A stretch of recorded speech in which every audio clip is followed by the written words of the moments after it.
I've been away for some time, and they said there is no place like home. Coming back after 8 years, trying to get a place to house my family was a challenge. I keep moving in from one estate to the other. Mostly, one of the biggest challenges was mechanical. I juggled through 4 different estates in 2 years. For that, I kind of thought to myself, I said, you know what? There is no need of complaining. I can do something about it, and I can do something about it by living by the example.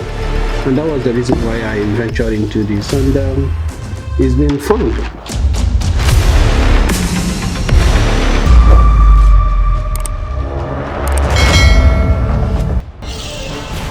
Kerae Homes, luxury redefined.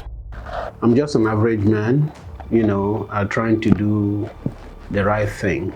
I've been away for some time, and they said there is no place like home, So coming back here and being opportune, if I may say, because I know I'm not the only person that can do this. I know there are other people that can do even better than I do, but being opportune to have a platform whereby I can be able to provide job opportunities for people. I appreciate that. I'm grateful to God for giving me that nudge. Giving back to the society, that's the best, And in a country like ours, where you're suffering from almost 45% unemployment, and 60% of the population, are mostly youths, anybody that has the opportunity and the resources to be able to create jobs, I give kudos to that person. I think it's needed. Government doesn't create jobs. So anybody that tells you that government creates jobs, or any politician that tells you, oh yeah, I'm running to be able to create jobs for, that's a lie.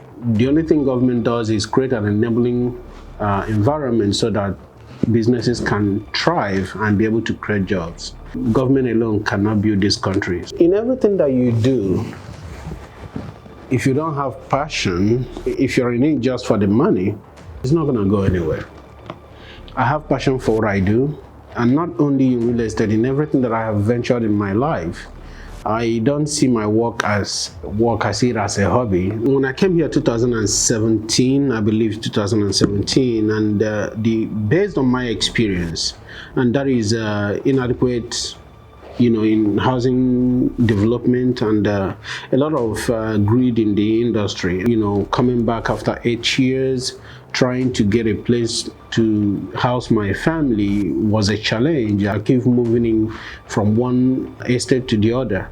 Mostly, one of the biggest challenges was mechanical. Something like plumbing, electrical, and stuff like that. People doesn't think that is very important. Many people buy what they see, and nobody goes deep to look into what is it that makes this building. Mechanical engineering in building construction is very, very key. I don't know if you've been in a house that has, plumbing issues. It's a nightmare. In building construction, you have to take into geological survey, before you're planning. From there, you go into architectural engineering. From architectural engineering to structural engineering, they draw the structure. From there, you go to civil. So you cannot go from one and say, okay, I can skip this one and go to the other one. All of them works in congruence. So the challenge that I had was, trying to get a place that can be able to house me, a place that I can call a home with all the struggles, and you come back every evening and you be able to live in a home that you can say, okay, you know what, after all the struggles of the day, after all the traffic and all the rest of that yes, I'm home now. And it was difficult to find. I juggled through 4 different estates in 2 years. For that, I kind of thought to myself, I said, you know what? There is no need of complaining. I can do something about it, and I can do something about it by living by the example. And that was the reason why I ventured into this, and it's been fun, actually.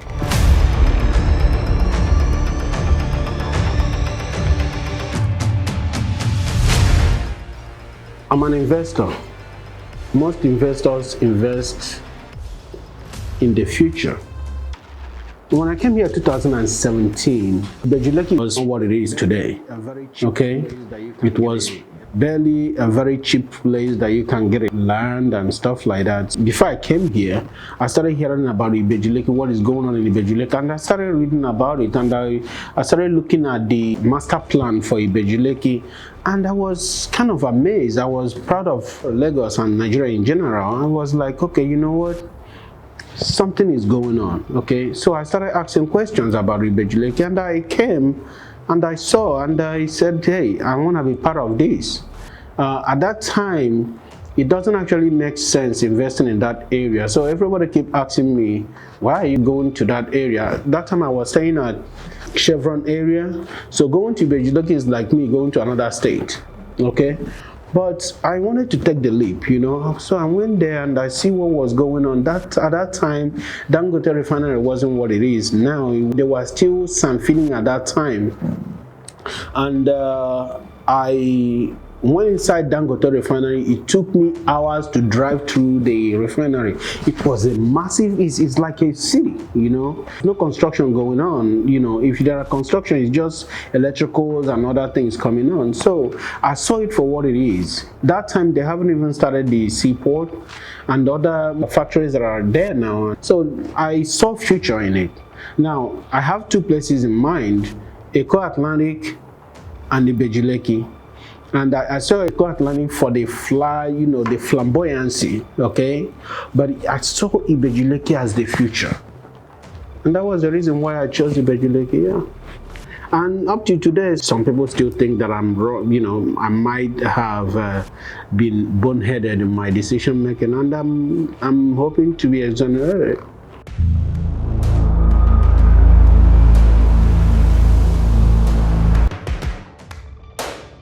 I don't want to count my eggs before they hatch, actually. But with what is going on, if you're talking about property cost, I don't see any other part of Lagos that can compete with the 𝗖𝗢𝗡𝗖𝗧. We're talking about future, you know. If you're investing in a property in phase 1, Victoria Island, and you're getting 50% return on the investment yearly, you're doing good, actually. But 𝗖𝗢𝗡𝗖𝗧, as it is right now, we're talking about 300% average return on investment. That is what so many people doesn't understand. I mean, you can, how much do you get on treasury note? I don't know how much, you know, the return on treasury note in Nigeria now. That's the safest way to invest, okay? But how much are you getting on treasury notes?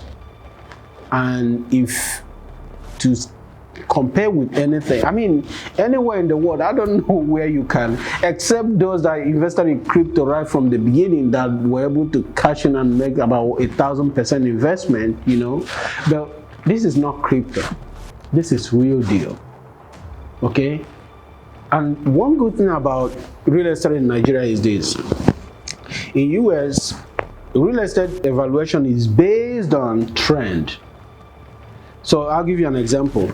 So if I have this as my house, and there is another house beside me, and the owner is having problem paying his loan or his mortgage, and for that reason, maybe bank foreclosed on the house, and the house, both our houses are, let's say, cost $500,000, and this one is foreclosed and put into auction and was sold for $300,000, right? Automatically, my house now worth $300,000. That is not how it is in Nigeria. Real estate in Nigeria is always on upward trend. That's what makes it different. That is why I love this country. That's why I love real estate in this country. You know what? You can never go wrong. The only thing that you might say is time. There is no piece of real estate in this country, if you do it right, you can never go wrong. If you create your own land, you will never get to drag land with anybody. We are in the industry not to compete with anybody, but to create a niche for ourselves. Lagos is underwater, okay? And Nigeria, we are blessed. We haven't had a serious natural disaster in Nigeria, but nobody says that it cannot happen any day. The rest of our shores are all have earthquake faults in most of our shores. There is no, thank God there is no fault inside Nigeria, but along our shores we have earthquake faults. And we've never had, in the current times, a seismic shift in Lagos. Some people might not know that we've had earthquake in Nigeria about 70 years ago, and subsequently we have other earthquakes in Nigeria that is not recorded.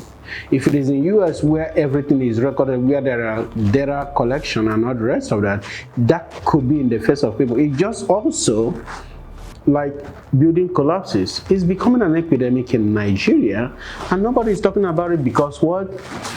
It's not it's not in our faces. But we are having building collapses like every month in Lagos. We had a 1.2 meter foundation with the slab thickness, which is 200, bringing everything down to 1.4. You can see that the foundation is almost at my shoulder. What set Kerae Homes apart is luxury redefined. What we are trying to tell people is that luxury is not only on lightings or facade and all. Luxury starts from the foundation up for us. For us, if you're giving somebody luxury, give somebody luxury that will last. Don't give somebody what they call in Igbo, 𝗖𝗢𝗡𝗘𝗖𝗧. You know, you give it to this person before the person cross the river, the thing has already become something else. We are talking about something that you can pass from generation to generation. That is where our own luxury comes from. And it doesn't cost cheap. As you can see now, the foundation height is 1.3, which is raft. Because of the level of the estate, that's why we are using 1.3 for the height. It's not a swampy area. Definition of luxury starts from the foundation up. Most people in Nigeria, unfortunately, depends on what they see. And nobody cares about what is it that I'm buying. When you go to buy a vehicle, and most of the vehicles sold here are used, they will call a mechanic to come and check and see if the engine is fine, if they buy this vehicle, if it will serve them. But when they go to buy a house, nobody calls a specialist to come and see if that foundation can stand. I see what they are doing in some areas in Lagos Island. It's not going to stand with time. We're on salt water, for crying out loud. And corrosion creeps through, rebars. When you're not using authentic materials to build, you will be sorry. And what sets us apart is that we are not building like, I'm not trying to compare ourselves with any other person, but one thing I'm trying to say here is this. We are building it like it is our own. This is a family-oriented company. What we can give ourselves, or we test is what we give to clients. So for us, our luxury starts from the foundation up, because we are giving people what they can be able to pass from generation to generation. The flooding in Lagos is man-made, if you ask me. I know some people might think that I'm crazy. No, I'm not. Everybody that is in real estate construction, unless the bone-headed one and some pinheads that are in the real estate to make money, which more than 80% of the people that are in real estate in Lagos are all greedy and they are here to make money. What I'm saying is the flooding in Lagos is an avoidable problem. And it's been piling up for years and years and years and years, and nobody is doing anything about it. It's an avoidable problem. It's clear-cut. You don't need a scientist to be able to tell you that. If you go to some of the estates, you see them constructing drainage. and you see drainage that is being constructed is already filled up with water. They are channeling wastewater to the drainage. It shouldn't be that way. Apart from that, there should be gradients when you're constructing drainage, so that to give the drainage a path. Now, Lagos have canals all over, mostly in the island. Most of the canals are bought, sold, and Sanfil. It shouldn't be happening. The way the island was formatted, there is no way that island should be having flooding. If there is a natural disaster, that's fine. Everybody knows about natural disaster. Maybe we have tremendous rain that everywhere is flooded, seawater is coming in, everything is coming in. It can happen. I'm not saying that it cannot happen. But what I'm saying is, you cannot go to an estate whereby from year to year the drainage are filled up and you don't expect flooding. When it rains, where would the water go to? So with us, before we do any drainage, there has to be a gradient to give a path to water. It might not be cheap to do that, but that is what we do. None of our drainage is less than 1 meter by 1 meter. So I'm saying that it's going to be nearly impossible for you to have flooding in any of our estates. If you follow trends, you die with trends. One of the problems here in Nigeria is that everybody is always chasing after trends. For me, phase 1 VI, that's a trend. When I say VI, you're adding Banana Island. That's the trend. Now, there are people living in Shengotedo and 𝗖𝗢𝗡𝗖𝗧 that are silent billionaires that nobody knows about. A lot of people that has properties in 𝗖𝗢𝗡𝗖𝗧 that started investing in 𝗖𝗢𝗡𝗖𝗧 3, 4, 5 years ago. We're talking about silent billionaires that nobody knows about. But people like to go with where there is flamboyance. I call Victoria Land and phase 1 flamboyance. You want to belong. If you're an investor, you have to have emotional intelligence to be able to determine and to be able to tell yourself, and see, knowledge is power. I will advise anybody that hasn't been in 𝗖𝗢𝗡𝗖𝗧, that hasn't studied in 𝗖𝗢𝗡𝗖𝗧, if you call yourself an investor, you don't need to buy from us, but at least do yourself a favor. Check out 𝗖𝗢𝗡𝗖𝗧, see what is going on in 𝗖𝗢𝗡𝗖𝗧. There is no other place in Nigeria that what we have in 𝗖𝗢𝗡𝗖𝗧 now, and I'm proud as a Nigerian, okay, to be part of this. There is no other part in Nigeria where you have this going on, and I'm hoping and praying that we will have more 𝗖𝗢𝗡𝗖𝗧 in Nigeria. But if you haven't, like I said, knowledge is power. If you haven't been to 𝗖𝗢𝗡𝗖𝗧, please make out time, go to 𝗖𝗢𝗡𝗖𝗧, see what is going on in 𝗖𝗢𝗡𝗖𝗧.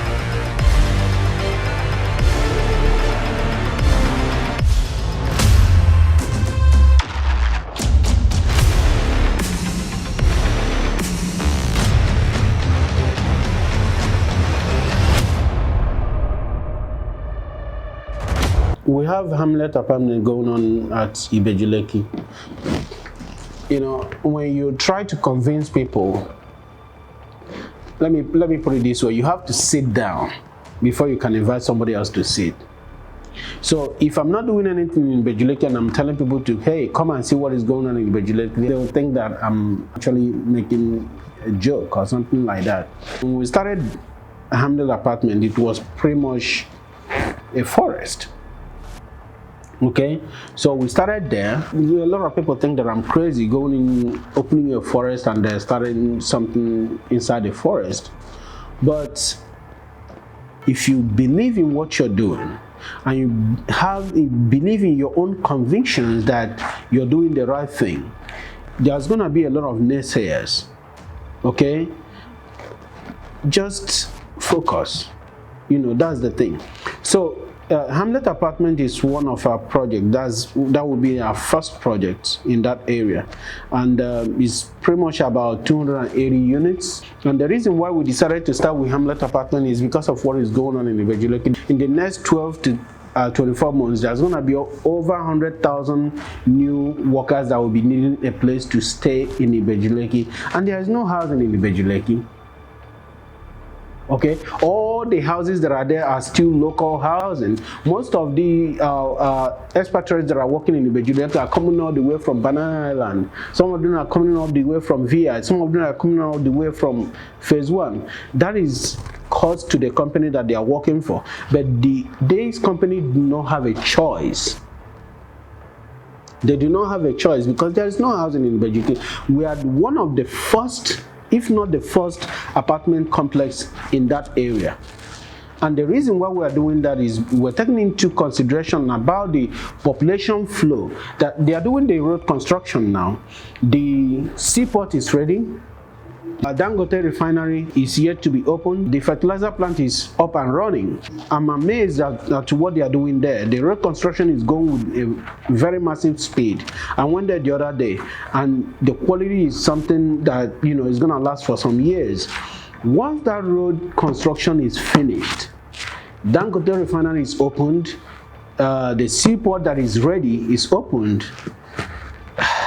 I don't know, So we know what is coming up in that area. We know there's a housing deficit in that area, and we just wanted to be at the forefront of it. I like what is going on in that area. Okay? Nigeria has for years been a consuming country. We haven't been producing much except oil. So to have a place like Ipejuleke whereby you are having factories coming in, we are going to be exporting. That's encouraging. Before 1960, between 1960 to 1969, agriculture accounts for 57% of our total export and 64% of our total GDP. But now agriculture is pretty much like 5%. We're not exporting anything. We used to produce cotton, we used to produce palm oil. We need to produce other things that we export to other countries.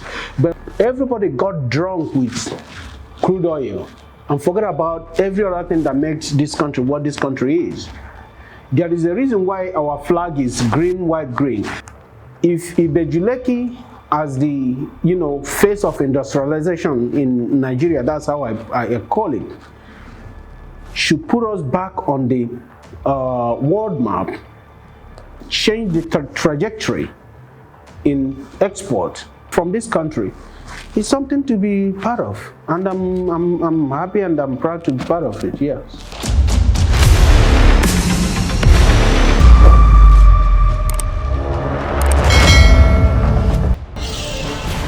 Kerae Homes, luxury redefined.